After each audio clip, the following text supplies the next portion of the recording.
was in Sandbach in Cheshire. Philip, is that what happened yesterday? Hello. Actually, I think you're distorting the whole issue of Brexit.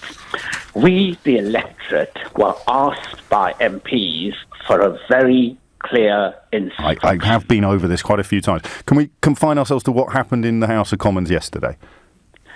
Yes, I think basically those Conservative MPs who are rebelling are traitors. They are betraying. But they're just asking for the right to vote on something in the event that it's appalling.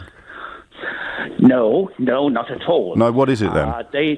They received a very clear mandate. No, I appreciate that, but we're talking about what happened yesterday, very, very specifically. Here's what I think, Philip, and then you can pick it apart, okay? But let's deal in the specifics.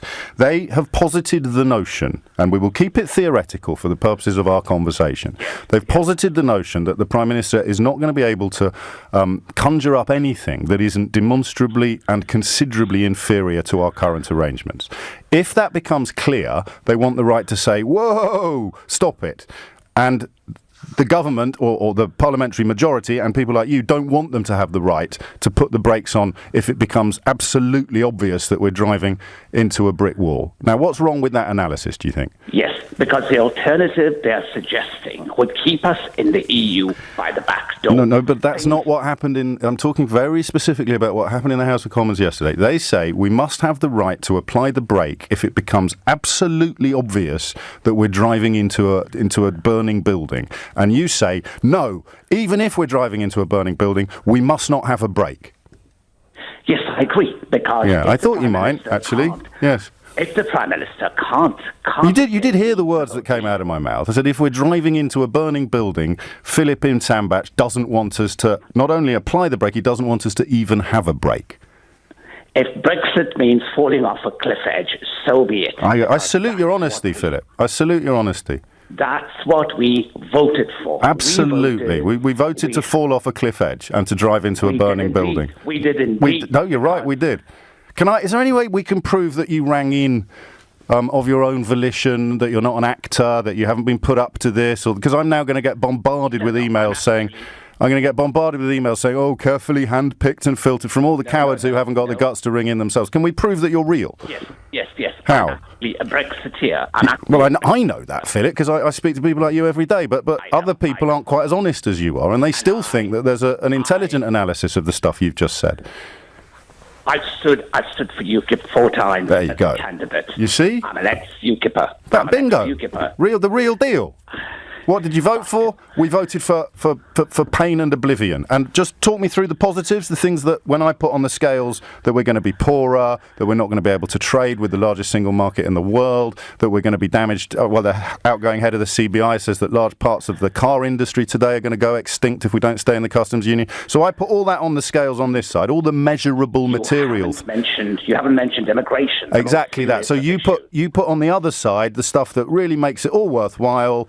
Go. Immigration is the greatest threat that's faced us since the Second World War. It is, mass immigration. Absolutely. Mass immigration leads to third world ghettos. It does, yes. And that's creating the enemy within. Right, you are. That's why. Yes. That's why we voted to leave. It is, yes. It was a clear ghettos and the enemy within. Yes. And so you're talking about ghettos of continental European people, like sort of Little Venice.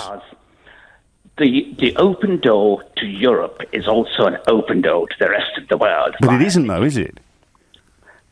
What do you mean it isn't? We've had 20,000 Somalis come to Britain via the Netherlands. Right.